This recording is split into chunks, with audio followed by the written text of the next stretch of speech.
Falamos de António Fontes. António Fontes nasceu em Bezes do Rio, no concelho de Montalegre, e fez os estudos primários na sua terra. Um dia ouviu uma música no rádio portátil que o padre da terra tinha recebido dos Estados Unidos. E ele usava colocar o rádio portátil em cima do muro do adro da igreja para dar um pouco de alegria aos seus paroquianos. Ele chegou ali, ficou completamente abismado, como é que era possível uma caixinha daquelas lançar cá para fora músicas tão bonitas. E então criou-se um grande problema. Como é que um dia posso ter também um rádio assim que me possa fornecer tantas músicas, tantas melodias? E pôs-se a matutar no seu espírito de criança como é que isso podia ser possível. E então matutou, passou por muitas ideias e finalmente chegou à conclusão que a única forma segura de ter um rádio era ir para o seminário. E foi assim que ele foi para o seminário. Aos 17 anos, com o primeiro dinheiro que conseguiu amealhar, finalmente ele comprou um rádio. Esteve no seminário, portanto, de Vila Real, e foi ordenado sacerdote. Mais tarde, ele matriculou-se na Universidade do Porto, em História, e ele obteve a licenciatura, dedicando-se em particular à antropologia. Antes de cuidar do homem perante Deus, pesou o homem perante si mesmo e a sociedade onde se insere. Auscultou o que é essencial e o que é permanente. Fez-se homem antes de se fazer sacerdote e captou como prioritária a compreensão humana, a vida em harmonia, a solidariedade, o convívio entre iguais. Elaborou várias publicações, sozinho ou em parceria. Fundou Notícias de Barroso, que dirigiu por longos anos. Senhor de uma poderosa intuição, sem trancas na porta, cultivou um forte sentido de liberdade, de independência e de interdependência. Aprendeu a ajudar e a cuidar dos medos, a conviver com o sobrenatural, a apaziguar os espíritos, a não acreditar em bruxas, sem tirar o direito à palavra a ninguém. O povo procura o seu auxílio quando precisa. Tem essa aura de instantâneo e a vibração telúrica das grandes catedrais. O povo sente nele um ser superior e o povo não se engana. A norma faz o sistema. O sucesso maior está em reproduzir a norma. Mas Lourenço Fontes faz como os rios, faz o seu próprio caminho. Enfrentou um certo clientelismo, a excessiva químico-dependência relativamente à saúde e reagiu, fazendo o seu percurso a marca da sua própria vida. Organizou o Congresso de Medicina Popular de Vilar de Perdizes, além de outras iniciativas de idêntico sentido que visam valorizar o homem, a religiosidade popular e a consciência do ser. Marcou uma época, a vários níveis, sendo hoje o Barrosão mais mediático das últimas gerações. É conhecido por todos, em toda a parte. Bom, vamos então agora ouvir o padre António Fontes na primeira pessoa. Sr. Padre, vamos começar pela sua primeira memória. Quando é que se lembra? Tinha 2 anos, 3? Sua memória mais antiga? Eu, de memória, perguntavam porque era gordinho, as vizinhas da aldeia, e eu dizia que comia muitas batatas. Acho que é isso. Perguntavam, Toninho, tu porque estás gordinho, porque como muitas batatas. Mas depois tenho a memória do padre da minha terra, que morava vizinho de nós, a igreja é ao lado e a casa paroquial também, e era um padre, chamava-lhe o padre pequeno. Era pequeno e tinha que pôr um banquinho lá no altar para subir ao sacrário. E eu imitava o padre. Em casa pedia para imitar o padre e fazia sermões, fazia gestos em cima de um banquinho, ao serão. Depois, quando o meu pai emigrou para os Estados Unidos, veio de lá imigrante, casou e eu ensinou-me a contar em inglês. Também me contava até 100 e dava-me o meu pai para pela vaidade que tinha de mostrar que o filho sabia contar em inglês, tinha os meus 5, 6 anos. Davam-me também dinheiro, as pessoas de fora, davam-me 5 coroas, 5 tostões para eu contar até 100. Assim, de memória mais. Também tenho uma memória muito vaga de ter me caído o pino de um carro. Andávamos a brincar os meus irmãos e eu pus-me no pino do carro, agarrado às cervelhas, e eles levantavam o carro para cima e batiam com as cedas em baixo com força para ver se a gente se segurava bem. Eu caí abaixo do pino do carro e o carro caiu no pescoço. Eu tenho assim uma lembrança vaga. Tenho outra lembrança de uma borracheira que apanhei ainda criança também, teria os meus 6 anos ou 5 também. E os meus irmãos mais velhos, um irmão mais velho e outros, numa taberna que estava ao pé da estrada, na minha terra, em Cambeses, no Porto Seguro, deram-me a beber vinho, sem eu querer, eu vinha mais, e ficava aí a 1 quilómetro da aldeia. E depois fui sozinho para casa e a chorar pelo caminho acima, e perguntou-me uma pastora que andava com os cabritos no monte: tu que tens tudinho? Não sei onde é a minha casa. Perdi a noção da casa. E ela disse: então fica aqui, depois eu levo-te a casa. Lá fiquei com ela, era ao fim da tarde, até que acabasse, botasse os cabritos para a corte, e levou-me até à entrada da aldeia, e eu depois já me orientei, já digo a casa. Quando fui de gatas para as escaleiras acima, e quando cheguei à última escaleira, bati com a cabeça na escaleira, no degrau, na pedra. E minha mãe fez um curativo, deitei-me no quarto, ela fez um curativo. E são as memórias assim mais antigas que eu recordo agora neste momento. Os seus pais o que é que faziam? O meu pai era um agrícola. Minha mãe também trabalhava na agricultura, sabia fazer de tudo, era tecedeira, era parteira, era curandeira de alguns paus da aldeia também, e era uma mulher prestável, diziam. Quando precisava alguém de alguma coisa, veio a Ana de Além, que me chamavam, que é uma mulher prestável. O meu pai era um bocadinho mais para jogar as cartas, para abrir, metia muito vinho, metia 300 almudas de vinho para a família e para os amigos, abria a porta do resto da adega, onde tinha o vinho, e passava-lhe os que vinham à feira a Montalegre, das aldeias vizinhas do Val do Rabagão, passavam a pé por ali, e tinha a porta aberta, entravam todos e bebiam todos com ele, e nós tocávamos as crias para a feira e só as vendíamos quando ele chegasse.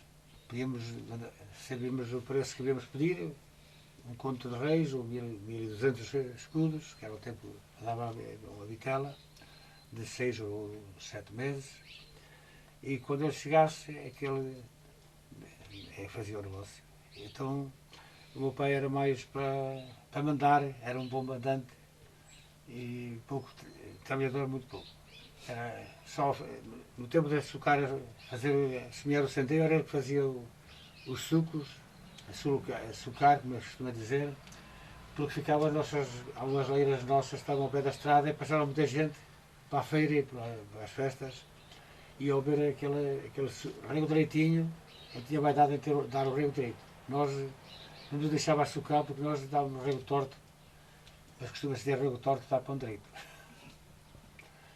Mas era um homem de feiras, ia a todas as feiras, portanto, para vender uma cria ou duas, vendia sempre uma cria ou duas cada feira. Tínhamos uma dúzia de vacas, uma delas era para fumar. Portanto, ele era um bom fumador, fumava uma onça por dia, e quando andávamos no monte tínhamos que ir buscar a onça, se lhe acabasse, ele lá se esquecia da dose, e tínhamos que ir do monte saber do tabaco à aldeia, à taberna, à regueifa, que era que eles vendia, a águia negra, e se acabassem os palhitos, acendia o lume no monte, até acendia uns nos outros. Fumava às vezes até na cama, era um bocado exagerado. E apanhava umas rancheritas de vez em quando, nos dias de feira. Às vezes íamos saber dele, era o último a ir à feira e o último a vir da feira. Portanto, na memória dele também fiz-lhe essa. Já sabíamos que ia morrer e ia pedir-me para levar à feira. E eu arranjei-lhe no Volkswagen, fiz-lhe uma cama no centro do lateral, com a cara virada para o vidro, um colchão tudo comprido, e ele de caras para o vidro aberto. Fui levar a todas as tavernas onde ele entrava e se despedia dos amigos. E os amigos vieram ter com ele ao carro. Claro. Não, eu fui à porta das tavernas, escolhi as tavernas que ele gostava de percorrer e todos viam o grilo, que era chamava-lhe o grilo, e vinham visitá-lo e despedir-se dele. E andou a estudar aonde? Depois fui. A primária? A primária foi lá na aldeia em Cambeses, portanto, desde os 7 aos 10 anos. Não fiz uma das classes, creio que foi a segunda ou a terceira. A professora passou-me de uma classe sem fazer a seguinte. Acho que foi da segunda para a terceira e depois fiz a quarta classe com 10 anos. E nessa ocasião, estava já na escola com a ilusão de ir para o seminário.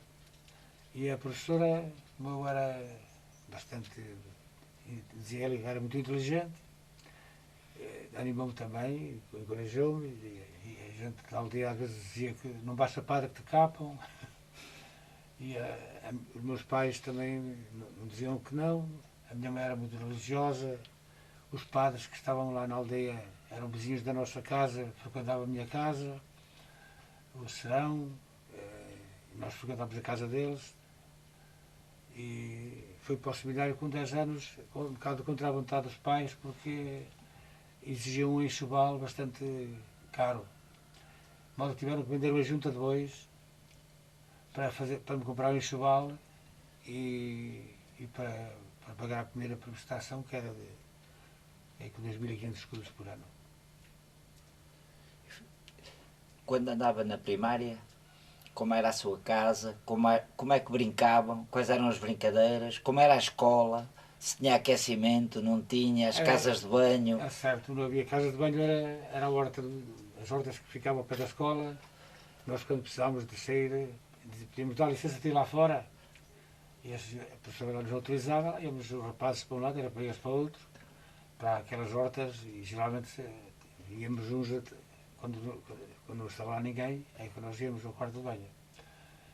Os jogos que tínhamos era jogos de escola, quase não havia jogos. Jogávamos quando saímos da escola,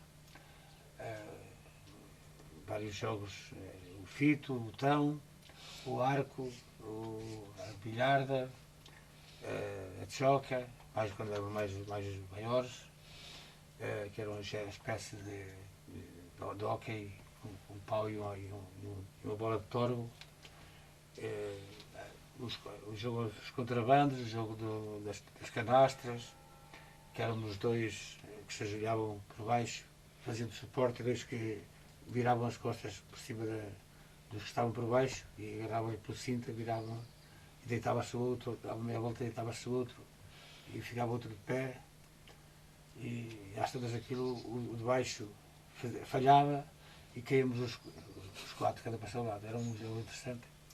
Eram jogos de serão também, jogos de pinhão, no Natal, jogos da correada, de jogo de pardal ao cesto, jogo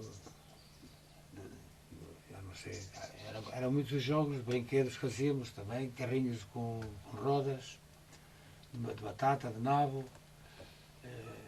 íamos aos ninhos, íamos às groselhas, aos feijões de porco bravo, no monte. No monte comíamos as amoras, comíamos os bolinhos bravos. Havia um jogo, não era bem jogo, dos fantos, quando havia a folha dos fantos, tirávamos em três partes. A fome, a sede e a fartura. Quando tínhamos fome, comíamos uma parte, quando havia sede, comíamos outra e quando tínhamos fartura não comíamos nenhuma. Mas eram três etapas que a folha do feto dá para desdobrar em três, quando está tenra. Tínhamos mais jogos,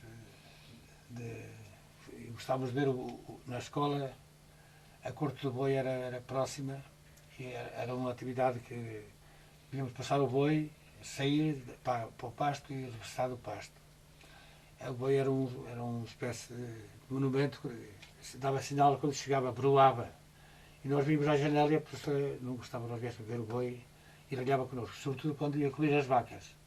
Quando as vacas andavam ao boi, levavam-nas ao boi, quando o boi chegava, cobria as vacas ali na rua, em frente à escola. E nós víamos na janela e a professora ralhava-nos. A professora morava na casa da escola. A escola tinha 2 compartimentos no andar de cima, que era a escola, e o quarto da professora. E por baixo era a cozinha da professora. Também não tinha quarto de banho. Não havia luz elétrica naquele tempo. Né? Isto nos anos 50, nos anos 45, 50 não havia. A luz veio nos anos 66. E a água? A água também tínhamos de ir à fonte, não havia água, água só. O domicílio só começou a haver água em 1966 também, com o Presidente da Câmara que ganhou a questão da ICA, que passou a pagar um imposto de 17 mil contos por ano e pôs estradas, escolas, água em todas as aldeias do Conselho, com previsão até o ano 2000, mas depois enganou-se. Aquilo poucos anos durou tanto a explosão demográfica e as necessidades fizeram necessidade de mais água e mais consumo. O que é a ICA? A ICA era a empresa das barragens. A barragem dos Prisões, a barragem do Alto Cabo, de Paradela, Banda Nova, que são os lagos. Embelezaram a região, mas roubaram o melhor terreno às aldeias, que eram os vales e as encostas dos vales, e ficamos só com a montanha. A montanha também foi um bocado povoada de florestas, e acabou com as bezerras das cabras e das ovelhas também, que proibiram o gado de ir para a floresta porque comiam às pontas dos pinheiros. Tínhamos na escola, tínhamos um grupinho de folclore também, e teatro que a professora organizou, também nos dava alguma atividade lúdica. Não sei o que mais.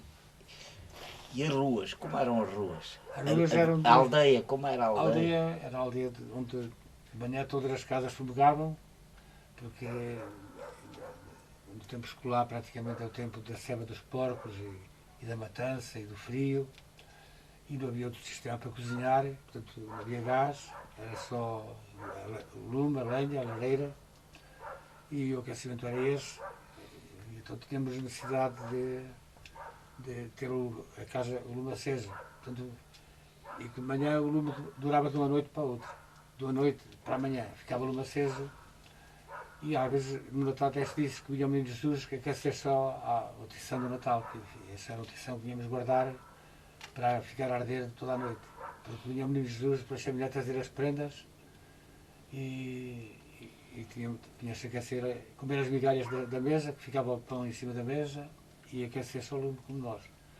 Fazíamos serões, tanto de inverno, era à volta da lareira, e às vezes para poupar gás à luz da candeia, ou à luz da lareira, da fogueira, e aí é que fazíamos os xaropes, as queimadas de aguardente de inverno para a gripe, para a tosse, para as constipações, para o resfriado, e para vermos as almas do outro mundo, também nos diziam que era isso. De noite não podíamos sair à rua. Como é que se fazia a queimada? Era numa caçola, a minha casa, punhamos a caçola a aquecer ao lume, estava-se a aguardente dentro da caçola, chegava-se-lhe fogo, botava-se um bocado de mel, ou se havia o açúcar, e depois bebia-se, mas passávamos com a caçola a arder assim para a cara de nós todos, a ver a cor que tínhamos, que éramos cor de mortos, ar de mortos, e diz que subíamos as bruxas da caçola. E nós metíamos medo com as bruxas também, e era-nos proibido brincar com o lume, porque se mijava na cama. Às vezes fazíamos jogo jogo com o lume, havia jogos de lume, dá-me lume, vai àquela casa que fumega, quero comprar esta aceitunica, e se ela se apagar, dá-lhe um sopro e deixa ver, assim, eu já não recordo bem todos os rituais de jogos. E à noite não podíamos sair à rua porque andava a procissão dos mortos. Também nos metia medo que andava a procissão dos mortos na rua e que nos metia medo dos mortos. Tínhamos medo ao cemitério, medo aos mortos, medo às sombras, medo à noite. E não se podia assobiar também de noite, deixámos a chamar para o diabo. Assobiar de noite não se pode. E fazíamos algumas limitações que era para não sairmos à noite e termos qualquer perigo. Tínhamos medo ao papão, ao homem do saco, ao lobo, também tínhamos medo, e quando às vezes nos tínhamos ter medo, íamos aos lameiros, quando já maiorzinhos, íamos aos lameiros tornar a água para o lameiro, para de noite ficar a regar toda a noite para o nosso lameiro, porque a água era comum, e o último a ir era o que ficava com a água a regar. Então, às vezes, tínhamos um lameiro grande para tal dia, mas tínhamos medo aos lobos, e às vezes uivávamos para meter medo ao vizinho, ou o vizinho uivava-nos a nós para não ter medo a nós. Mas tínhamos muito esse respeito pelo lobo, e quando alguém tinha o cabelo levantado, disse o lobo. Ou quando alguém andava com a cor muito amarela de manhã, dizíamos andasse com a cruz da versão dos mortos de noite, porque os mortos, nessas procissões da noite, se alguém que carregava com a cruz. Passava-lhe a cruz ao vivo.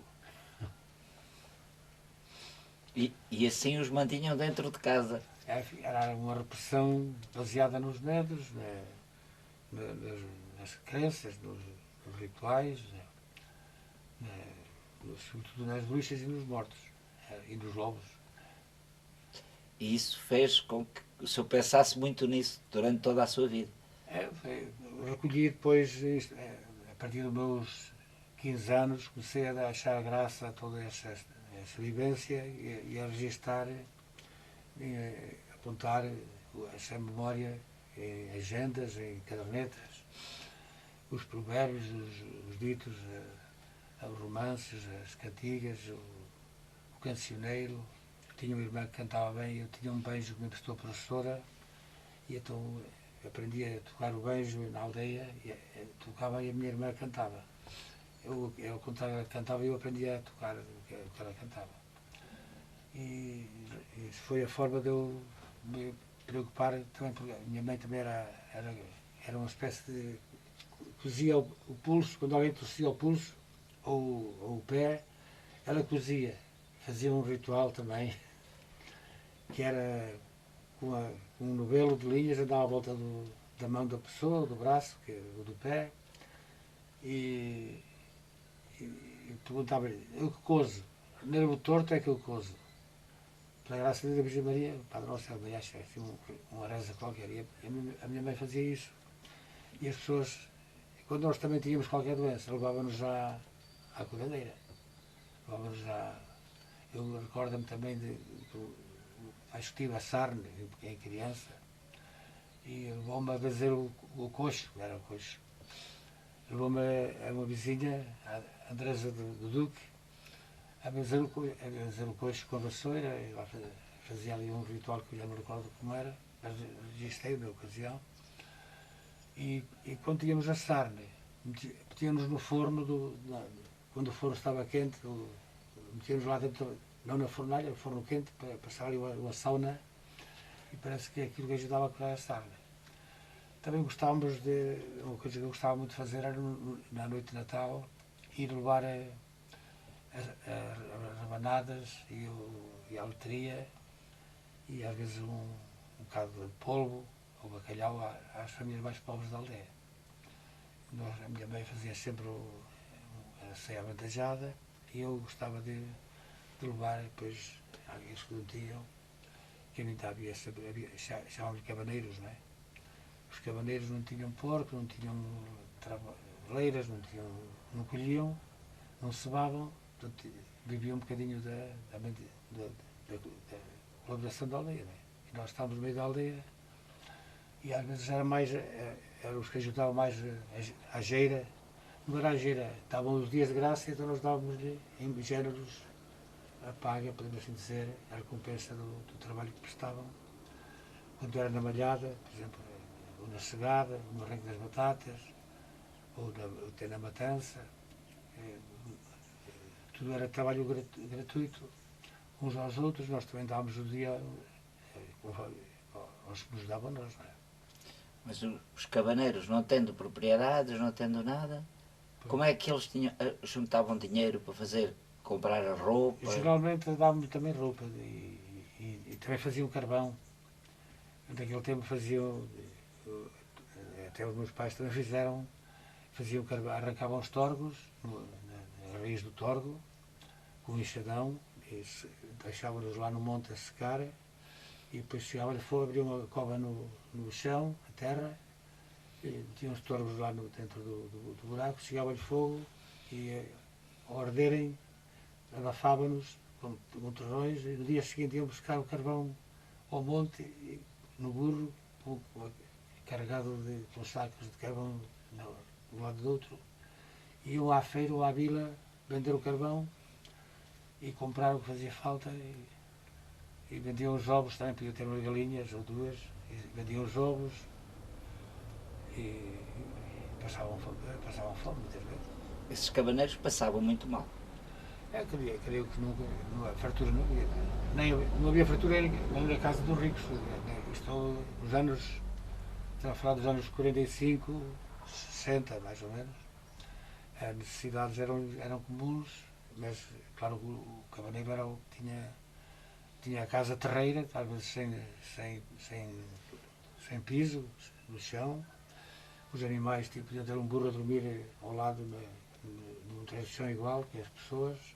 Às vezes era um único compartimento onde o burro, a linha, os gatos, os cães, os coelhos que podiam criar e o burro estavam na mesma divisão da casa e ao lado da lareira, a moreia da lenha, que também tinham lenha no Monte Baldio, não precisavam, podiam roubar o pedido, não é?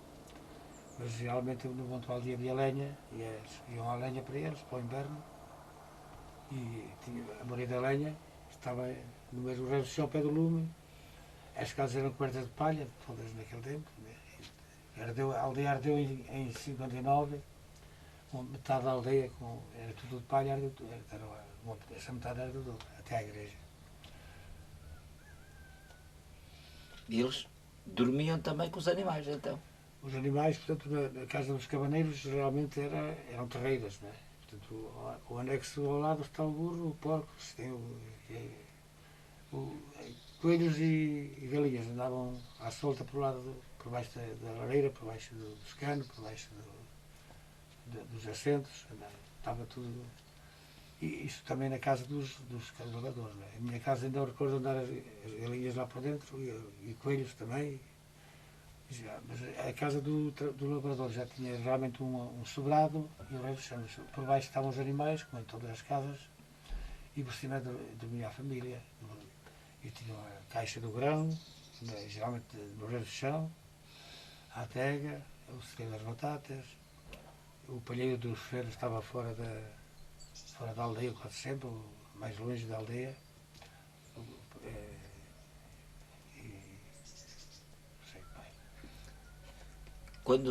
Quando fez o enxoval para ir para o seminário, a Vila Real, como é que foi esse? O dia da partida?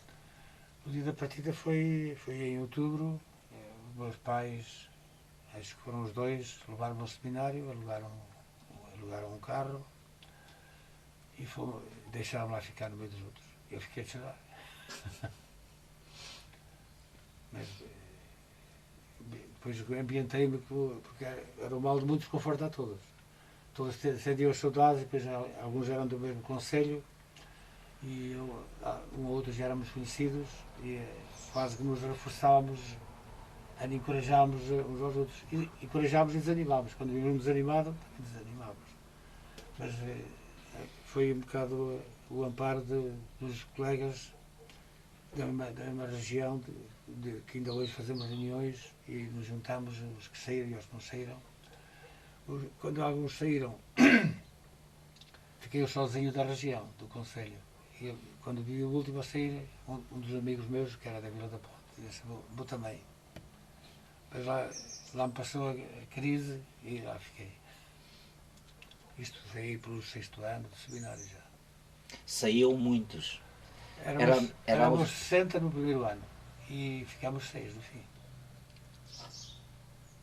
6 no último ano já. Passados 2 anos só ficamos 6 a acabar o curso. Ou acabamos 7, mas padres só fomos 6. Como era a vida, não é, no seminário e na cidade, em Vila Real?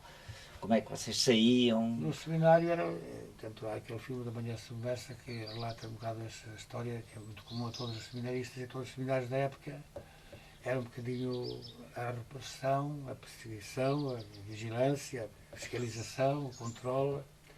Controlávamos as entradas, não podíamos levar fumeiro, que eu gostava de levar chouriças e presunto e pão para matar a fome naquele tempo, que não era abundante a comida também, nem boa. E à entrada limpávamos tudo, tudo revistado e lá ficava tudo sem nada. Se conseguíamos escapar, eu consegui, na manga do capote, enchia a manga do capote de chouriças e levava o capote no braço. Tínhamos um chapéu, também levava algumas debaixo do chapéu, e tínhamos tirado o chapéu à entrada, então punha por baixo a mão e segurava as chouriças que iam dentro do chapéu. Quando maiorzinho já tinha quarto, punha-as no penico. Eu nunca usei penico no seminário, mas tinha lá um penico. E o penico era para esconder, ninguém lá ia ver nada, não é? E outras punham no caneco de água. E até punham uma toalhinha por cima, por causa do pó, mas por baixo estavam as chouriças guardadas. E de vez em quando fazia uma patuscada, convidava os colegas e amigos, mais uns colegas do mesmo ano. E o que era esta questão era arranjavam a garrafa do vinho da missa. Ia guardando cada dia umas sobras, ou ter uma garrafinha de vinho, dizia a garrafa está cheia, eu convidava com o pão e com o fumeiro e o sacristão trazia o vinho. E juntávamos assim a clandestinos a comer uma patuscada no quarto de um do outro. Se fôssemos apanhados, era motivo para irmos embora. Apanhados em qualquer. Eu ia roubar pão às vezes, à arrecadação, antes da hora da merenda, e tínhamos já maiorzinho, já no 6º ano, o 7º, tínhamos uma capa, só nós, o do meu ano. Só nós é que usámos capa, porque só 2 padres é que usavam capa. Então nós botamos uma capa, cada um de nós, capa daquelas de estudante até aos pés, e eu recordo-me de ir uma vez roubar pão à arrecadação antes da merenda, porque estava lá o pão já posto para a merenda, e eu fui lá à arrecadação, horas do chão do seminário, eu disfarçado uma hora tudo lá, saber do pão. Quando estava lá dentro, senti uns passos no corredor. Eu disse, lá vou expulso hoje. Era o padre prefeito que ia. Se eu lá abriu a porta, eu encostei-me atrás da porta. Abriu a porta, não vi ninguém. Foi-se embora e eu fiquei lá dentro. Lá consegui depois, quando ele se afastou, lá saí, com o pão debaixo da capa. Se ele o visse, deixava de ser padre? Era motivo para ir embora. Então temos um padre porque o prefeito não espreitou bem. Bem, esse mesmo, passados uns anos, já o mais velho, quase já a acabar, diz-me ele, já te cacei 3 vezes. E eu já seguro da minha estabilidade, diz, parece que vem andar à caça. Mas era outra ocasião também era proibido irmos ao quarto uns dos outros, porta fechada. E eu um dia fui fazer a coroa a um colega e depois disso, acho que até fechamos a porta. E às tantas veio lá um padre bater à porta dele e eu estava lá dentro. só tive tempo de me meter atrás da porta também, num cortinado que lá tinha de guarda-roupa.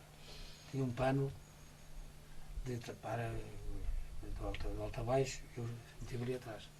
O padre entrou, sentou-se, estiveram a falar de matemática, que eram dois matemáticos amigos. Falou, e eu ali quase sem respirar. Se dá comigo, é ir-me embora. E muitas.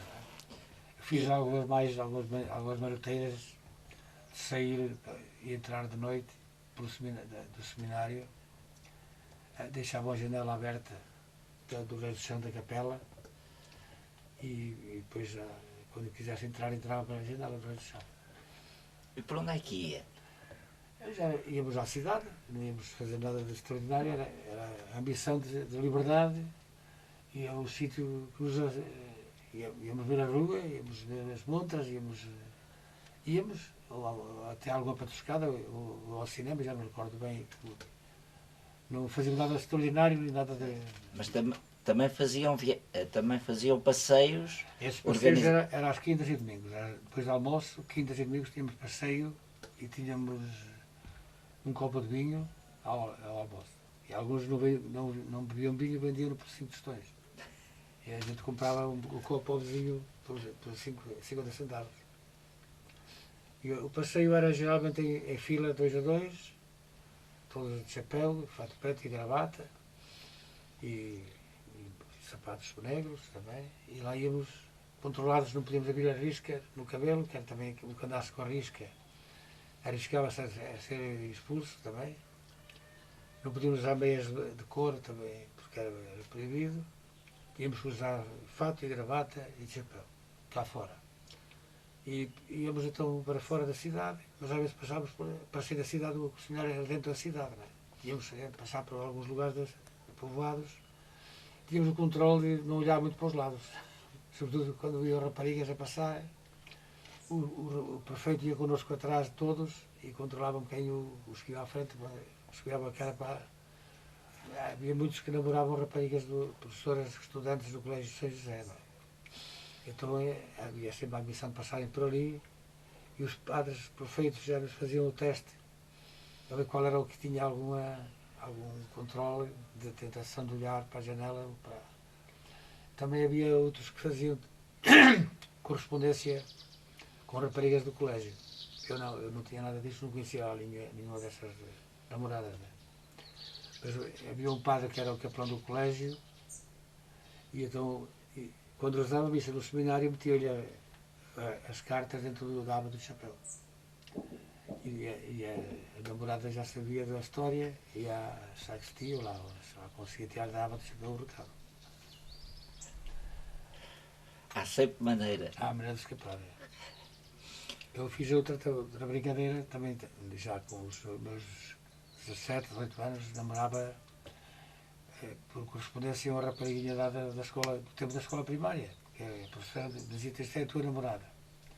E eu, nos meus 18 anos, ou coisa parecida, estudei ilusionismo e vi lá uma forma de encontrar tinta simpática, chamava-lhe tinta simpática, que era ácido cítrico, e escrevia-se e era invisível.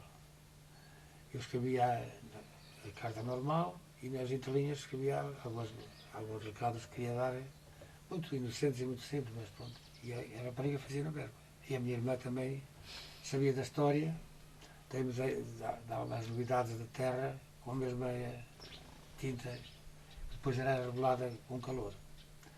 Portanto, ela lá em casa, ferro de passar, e eu era ali com a vela acesa, a aquecer o papel para ver as letras. E os padres nunca desconfiaram. Nunca viram, não. Nunca viram. Ainda tem essas cartas. Isto era tudo, queimava-se tudo. Com fogo, com lume, e depois também tinha que as destruir porque lá no seminário até era perigoso. Agora a minha irmã podia ter algumas assim, mas também naturalmente se calhar. Como é que a primeira vez que veio de férias, lembra-se disso? O regressar do seminário a casa? Foi as primeiras férias de Natal que eram as mais ilusão. Portanto, o mês de dezembro é um mês que ainda hoje é acarinhado por nós, pelo ambiente familiar, pelo reunião de família, pela ceia de Natal, pelas matanças, pelas chouriças, pelo fumeiro, pelos serões. Era uma atração, tanto desde pequenino como maior. São as férias mais apetecidas. Depois carregámos com chouriças. Os meus pais faziam duas matanças, uma para quando chegasse já ter chouriças, e para trazer para o seminário, e outra quando lá estava já eu para assistir à matança. Portanto, matávamos uns 7, 8, 10 porcos para a família, mas dividido em duas partes. Uma primeira em novembro, dezembro, e outra lá para janeiro, fevereiro. E as férias eram sempre apetecidas. Portanto, nós só tínhamos férias no Natal, na Páscoa e no verão. As do verão, os exames eram um bocadinho aterrorizados com os exames, nem passávamos em férias. O mês de junho era o mês de dar corpo ao manifesto, e eu era o número 1, quase sempre, para a ordem alfabética, António, era o que ia ser examinado nos exames das provas orais, de modo que tinha sempre um risco de ser a primeira vítima do terror, do medo, da reprovação e da ameaça. E também podia, por outro lado, a vantagem de supor que me saíam as primeiras lições, as primeiras teses, os assuntos mais interesse do professor, ou que nós tivéssemos menos informação. E eu então estudava só essa parte, que calculava que me saísse, e às vezes acertava, outras vezes enganava. Às vezes, em vez de ser as primeiras coisas, saíam as últimas.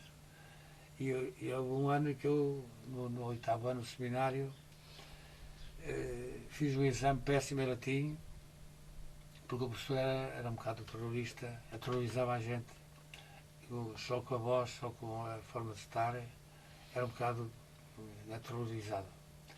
E fiz um exame péssimo, mas em filosofia fiz um exame brilhante. E brilhante porque tive sorte. A tese que me saiu não foi a que eu esperava, saiu-me a que eu não sabia de nada. O que é que eu fiz? Tinha um hobby, uma atração pela psicologia experimental, que era fora da lei. Não estudava no seminário, mas eu comprei livros em Espanha, um calhamaço de psicologia experimental muito bom, e li aquilo tudo. Desviei a conversa para este ramo. E o professor também queria saber mais, e também sabia bastante disso, mas eu parecia que desse saber mais do que ele neste ramo, que era extraescolar. E fiz um exame, ele esticou, puxou, eu dei muito mais do que ele esperava. Então perguntei-lhe, Sr. Doutor, o senhor disse que quem tivesse 12 da sua disciplina que escusaste ter medo ao exame. E ele disse, que tese é seu? Foi a 38. Foi para a caderneta, disse, pode estar descansado. E lá passei, enquanto que alguns reprovaram. Agora as férias eram uma atração para a libertação daquela opressão que vivíamos no seminário. Como era então um menino seminarista na sua aldeia? Portanto, o padre que não vivia lá, ia lá rezar a missa muitas vezes à semana, eu tinha que ajudar à missa. Se estivesse onde estivesse, já não podia ir para longe, ele vinha quase sempre de manhã. Eu às vezes podia ir aos lameiros, ou ao feno, à rega dos lameiros, ou à rega das hortas, ou até com as vacas. E quando tocava o sino tinha que ir ajudar a missa a ganhar em latim. Não é? Em férias também o padre pedia-me, eu colaborei, dava-lhe catequese às crianças. Organizei a catequese de forma mais ou menos nova e eficaz. Preparei catequistas lá na aldeia, raparigas fiz um grupo coral, ensinava cânticos, criei lá um movimento de livros sobre as missões, uma espécie de biblioteca que tinha livros que trazia, comprava e que emprestava para lerem. Nos serões ia às casas dos vizinhos lerem um bocado do de um livro, da Bíblia, ou fazer ensinar algum jogo.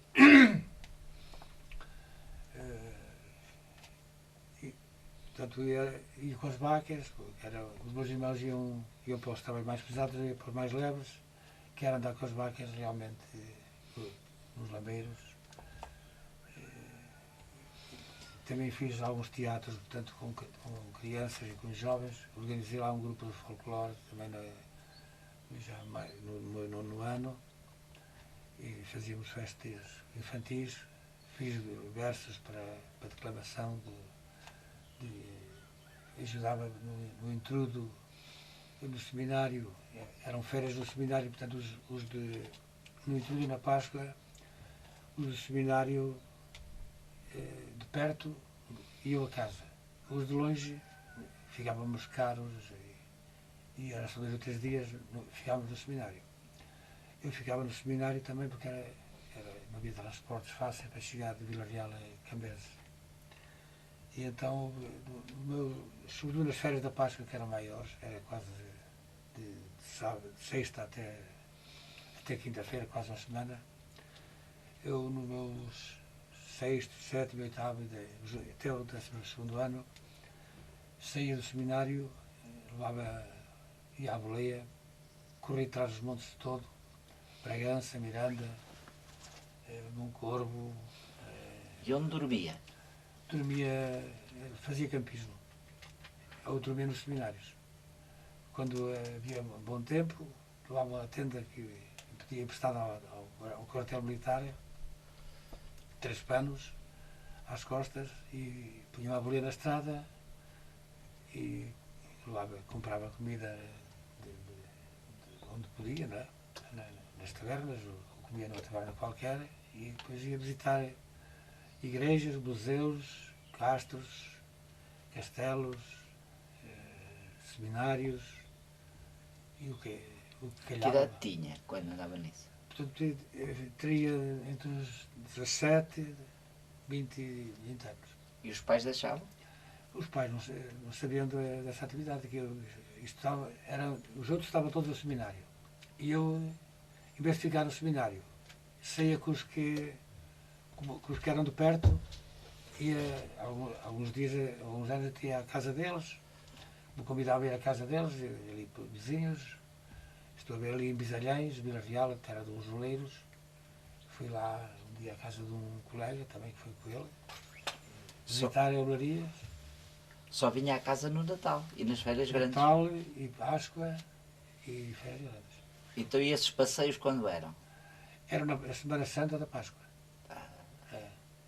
No Carnaval, eu nos últimos anos era presidente de uma academia missionária que era uma espécie de associação de livre, portanto todos pertencíamos ao missionário maior a essa associação. E eu criei uma dinâmica de teatro, de música, de ilusionismo, de cinema, de diapositivos e de palestras que se convidavam oradores de alguma qualidade e religiosidade, padres neste caso, quase sempre, para nos falarem de temas que nós que tínhamos alguma curiosidade a este seminário.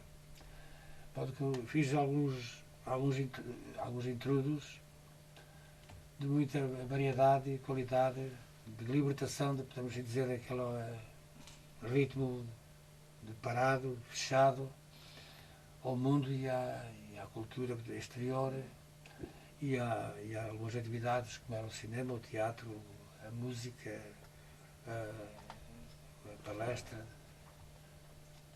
tudo lá dentro.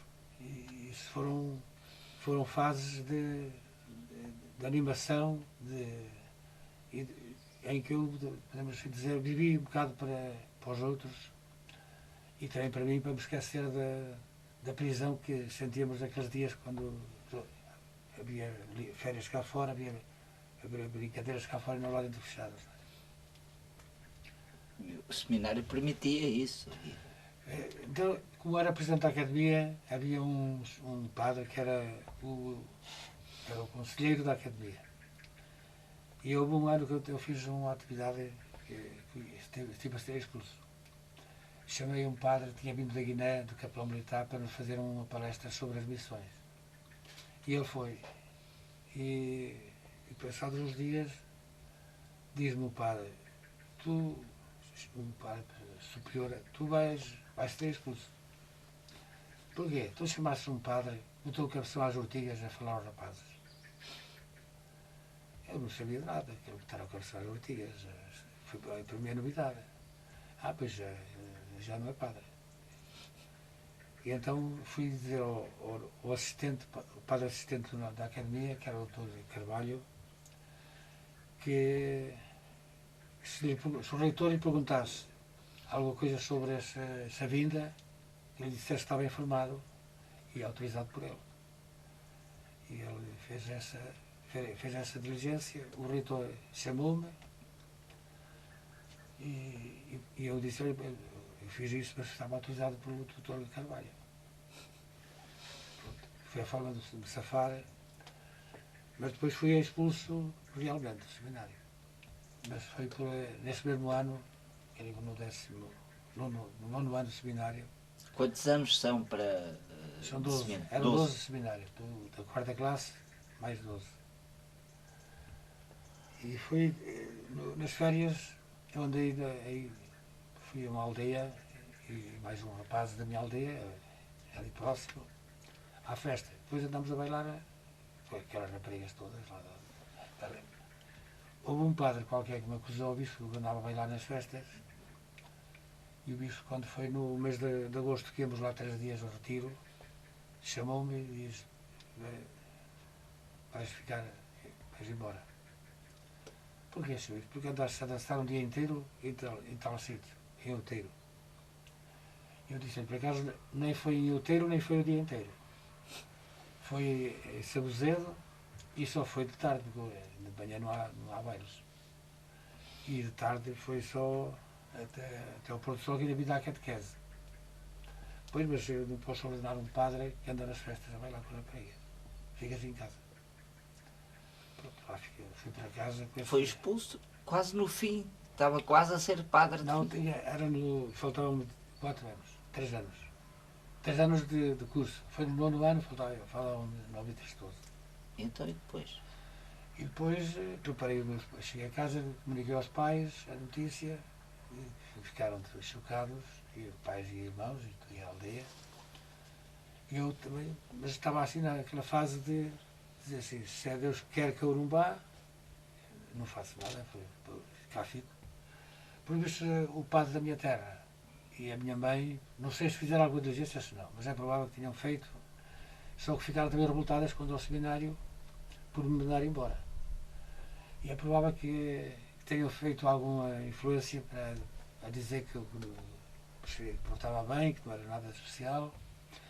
E acontece que em fins de outubro, fins de setembro, que acabam as férias, chamaram ao telefone de Vila Real, que tínhamos telefone em casa, telefone público, para ir a Vila Real, para o seminário. Eu tinha lá deixado a mala do enxoval, que era uma mala grande, pensei que era para ir buscar a mala e já ia disposta a não regressar a casa nem trazer a mala.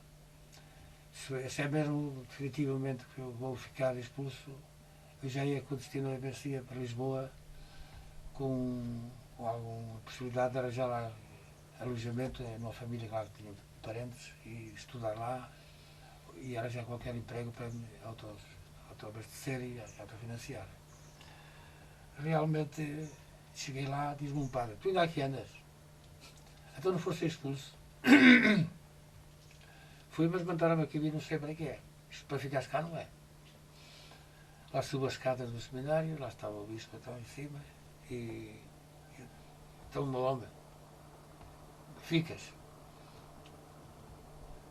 E eu disse, fico, não sei se fico em casa, se fico no seminário. Deixei-o falar, disse, mas tens de virar a casaca. Eu não posso ordenar um padre que anda nos bailes e namorar raparigas. Pronto, fiquei. Regressei a casa e os pais ficaram todos contentes e eu também. tinha ido para a igreja e disse, bem, não vou fazer nem mais nem menos do que o que eles fizerem. Se me disserem que é para ir, vou, se me disserem que vai ficar, fico. E lá fui, e daqueles 4 anos, quase não fiz, senti-me protegido, senti-me mais reforçado, abusava de tudo e mais alguma coisa, estudava pouco, dedicava-me a atividades mais paralelas, à música, leitura, teatros e cinemas, comprava vídeos não, rolos de cinema, daqueles diapositivos, tinha uma máquina de projetar que dava lá no seminário e fazia disso animação à noite. Até que se formou. Até que acabei o curso 2 anos antes da idade. Ao fim do curso vim para casa também. Eu não digo bem expulso, mas parado. E com a ameaça de não ser padre. Enquanto os meus colegas que acabaram o curso foram com emprego para alguns lugares, ou consultores, ou auxiliares, ou professores, eu fiquei em casa. Também não pedi nada a ninguém, nem ao bispo, nem aos padres, para me dar nenhum trabalho, mas era habitual que me dessem alguma atividade. Ficou em casa? Fiquei em casa. E estava a pensar em ficar em casa 2 anos, que era o que pertencia, portanto, por lógica, tinha 22, tinha que estar até aos 24 para ser padre. Entretanto, passa 1 ano e o bispo chamou-me para padre, vou fazer padre. Eu tinha 23 anos e disse assim, mas não posso, não tenho idade. Não, já pedi lá no dispensa a Roma e eu dou-te o dispenso teu. E lá em junho lá fui para o seminário fazer retiro 1 semana e no dia 23 de junho lá morreu o padre e dia 24 foi a missa nova, depois ponto o resto.